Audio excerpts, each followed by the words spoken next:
दोस्तों आज की इस वीडियो में हम तंतुवत या कवकस जीवाणु को पढ़ने वाले हैं, जिसे हम एक्टिनोमाइसीट्स भी कहते हैं। अगर आपको इस वीडियो में कुछ समझ में ना आए तो आप कमेंट कर सकते हैं और कृपया कमेंट करें। तो ये हैं भैया एक्टिनोमाइसीट्स। एक्टिनोमाइसीट्स जो होते हैं वह कवक और जीवाणु दोनों के समान लक्षण प्रस्तुत करते हैं। अब सोचिए कि एक जो जीवाणु है वह कवक के समान भी लक्षण प्रदर्शित करता है और उसके बाद वो जीवाणु के समान भी लक्षण प्रदर्शित करता है। और इसी के कन्फ्यूजन में ना वैज्ञानिकों ने सबसे पहले इसे तो कवक ही फंजाई जगत में ही रख दिया गया था। हम आगे अभी उसके बारे में डिस्कस करेंगे और अच्छे से जानेंगे कि एक्टिनोमाइसीट्स से क्या होता है। हम इसको तोड़ देंगे, फोड़ देंगे, सब करेंगे। हम इसके बारे में जानकर ही रहेंगे आज, ठीक है। अब इनके जो खोजकर्ता हैं वे हैं हार्ज, ठीक है।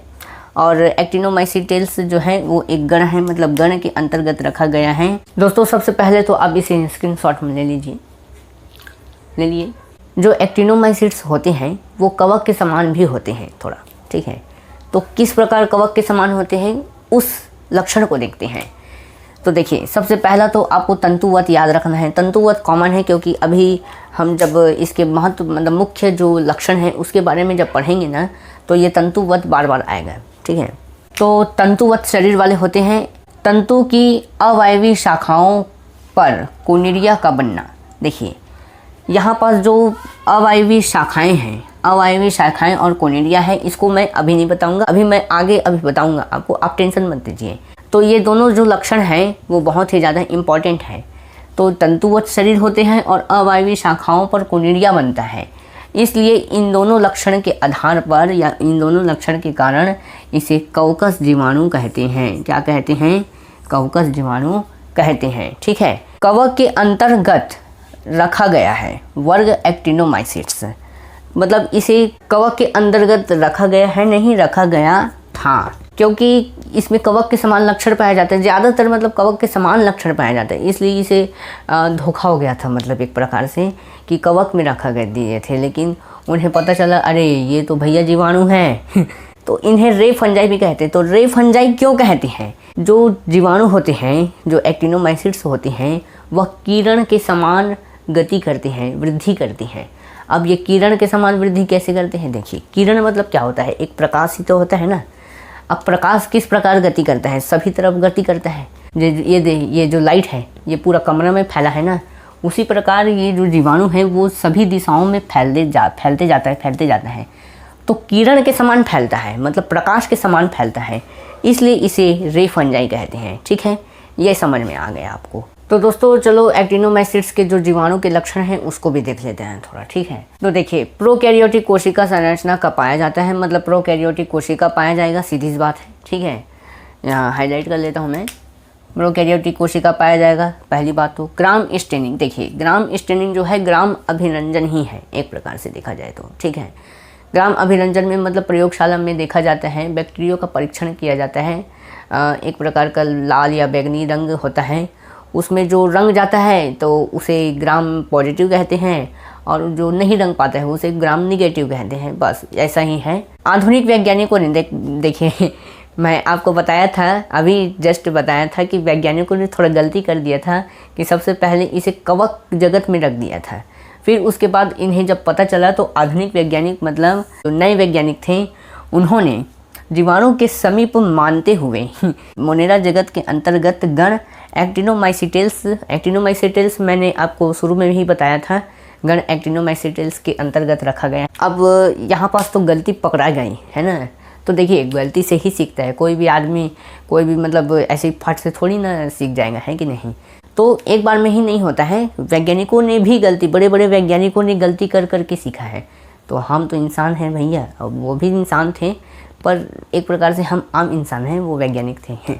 दोस्तों, अगर आपका कोई दोस्त आपके पास आए और बोले कि भाई मैं कल स्कूल नहीं आया था यार, कल जो पढ़ाई है मैडम, जो प्राप्ति स्थान है वो मेरे समझ में नहीं आ रहा है, थोड़ा आप बताइए ऐसे करके। और जो मृतोपजीवी है, परजीवी है ना, वो तो मेरे एक समझ में नहीं आया, भाई थोड़ा तू बता दे यार, मेरे समझ में आ जाएगा। तो आप बोलोगे तू नहीं आया था, तेरी गलती है, मैं नहीं बताता जा, ऐसे करके। अब वो बेचारा उदास होके जा रहा है। फिर उसके बाद आपने सोचा होगा कुछ कि चलो ठीक है अब बता देता हूँ, अब दोस्त ही तो है, ऐसे करके। तो वो बीच से जा रहा है ना, अब उसको बुला रहे हो आप, भाई तू आ यार, मैं तेरे को बता देता हूँ ऐसे करके। अब वो टुबुक करके आ रहा है एकदम गुस्सा में। अब आपको बोलेगा अरे भाई बता दे यार, बता दे ऐसे करके। तो आप बताओगे चलो ठीक है बता देते हैं। अब आप क्या बताओगे, मृदा मतलब मिट्टी में पाया जाता है, ऐसा बताई थी टीचर, ठीक है, याद रखना है। मिट्टी, जल, कीचड़, खाद्य पदार्थ, जो खाने के पदार्थ होते हैं, है ना, खाद्य पदार्थ में पाए जाते हैं, खादों में पाए जाते हैं, जो खेतों में यूज किए जाते हैं उन खादों में पाए जाते हैं, ठीक है। अधिकांश और कुछ में अंतर होता है। मतलब एक्टिनोमाइसीट्स के जितने भी जीवाणु के जो प्रजातियां हैं उसके अंतर्गत आने वाले जो अधिकांश प्रजातियां हैं वो होंगे मृतोपजीवी, और कुछ प्रजातियां परजीवी होंगी। और यही परजीवी जो जीवाणु होते हैं वह रोग उत्पन्न करते हैं, ऐसा टीचर ने बताया था, ठीक है।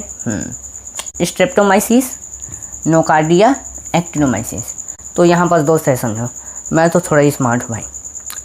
टीचर को मैंने सीधा पूछा याद करने का थोड़ा ट्रिक बताओ, नहीं तो फिर तो हम क्लास से जा रहे हैं। तो टीचर ने कहा ठीक है भाई बता देते हैं। तो उन्होंने बताया कि स्ट्रेप्टो, आपको सिर्फ क्या क्या याद रखना है, स्ट्रेप्टो याद रखना है, एक्टिनो याद रखना है, माइसिस दोनों में लगाना है, कॉमन है, ठीक है। इसमें नोकार्डिया याद रखना है। नोकार्डिया तो याद ही हो जाता है यार, क्या है नोकार्डिया, याद हो जाएगा, उसका टेंशन नहीं है, ठीक है। अब हम इसके महत्वपूर्ण जितने भी मुख्य लक्षण हैं उसको समझते हैं। आप स्किप मत कीजिए, पूरा इन्फॉर्मेशन लीजिए, ठीक है। महत्वपूर्ण या मुख्य लक्षण देखते हैं एक्टिनोमाइसीट्स के। ये तंतुवत होते हैं तथा इनके तंतु किरणनुमा वृद्धि करते हैं, इसलिए इसे रे फंजाई भी कहते हैं। ये हमने समझ लिया है शुरू में, ठीक है। ये बहुकोशिकीय होते हैं तथा प्रोकैरियोटिक कोशिका वाले, प्रोकैरियोटिक कोशिका संरचना वाले होते हैं या प्रोकैरियोटिक संरचना वाले होते हैं, एक ही बात है। मतलब सोचिए, देखिए यहाँ पर गौर करने वाला बात है। अब यहाँ पर बताओगे, अब आप तो बताए थे कि एक कोशिकीय होते हैं जो प्रोकैरियोटिक कोशिका वाले होते हैं, ऐसा संभव नहीं है मेरे भाई। देखिए एक्टिनोमाइसीट्स में जो ऐसा केस नहीं होता है, ये जो होते हैं बहुकोशिकीय होते हैं और प्रोकैरियोटिक होते हैं, ठीक है। मतलब ये बहुकोशिकीय तो होंगे लेकिन प्रोकैरियोटिक भी होंगे, समझ गए। ये मुख्य अपघटक होते हैं, मुख्यतः अपघटक होते हैं या मुख्य अपघटक होते हैं, वैसे ये मुख्य अपघटक है। मतलब ये जैसे मृतोपजीवी, अधिकांश जो प्रजातियां हैं वो मृतोपजीवी मतलब होती हैं, ऐसा मैंने बताया था आपको, है कि नहीं। तो मृतोपजीवी क्यों होती है, अपघटक करते हैं ना। अब जैसे कि कोई सड़ा गला पदार्थ है या जिसकी मृत्यु हो गई है तो उसको गलाने के लिए कुछ तो चाहिए, है कि नहीं।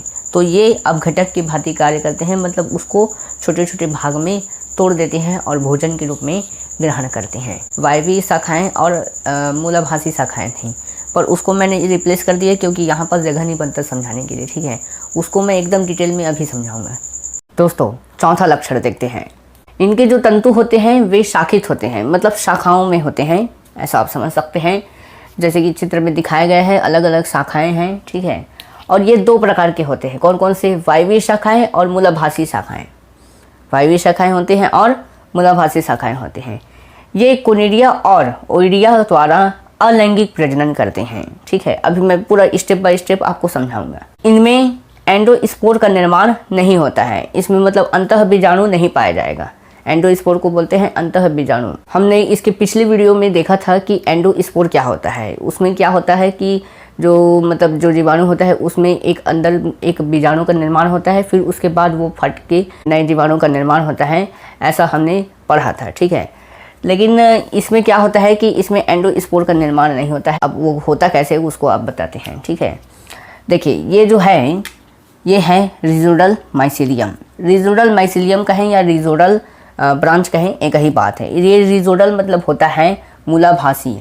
अब ये मूलाभासी क्यों कहते हैं, रिजोडल क्यों कहते हैं, क्योंकि ये जो मतलब जब किसी सतह पर ये जब चिपकता है ना तो उसके जड़ तक घुस जाता है, इसलिए इसको मूलाभासी शाखाएं बोलते हैं। तो इसमें क्या होता है कि जो ये वाले जो शाखाएं होती है जिससे कोनिडिया बनेगा। अब कोनिडिया के पहले जो होते हैं वो क्या है, ओइडियोस्पोर, और ये कोनिडियोफोर्स होता है, ठीक है। अब जिससे ओइडियोस्पोर का निर्माण होगा, मतलब ये डब्बा डब्बा पहले बनेगा, तब उसके बाद वो धीरे से, जैसे कि आटा गूंथोगे, आप आटा गूंथोगे तो पहले क्या करोगे, बड़ा सा पहले रहेगा, ठीक है, लंबा बनाओगे, और फिर उसके बाद लोई को तोड़ोगे, तब फिर बेलोगे, ऐसे टाइप के, है ना।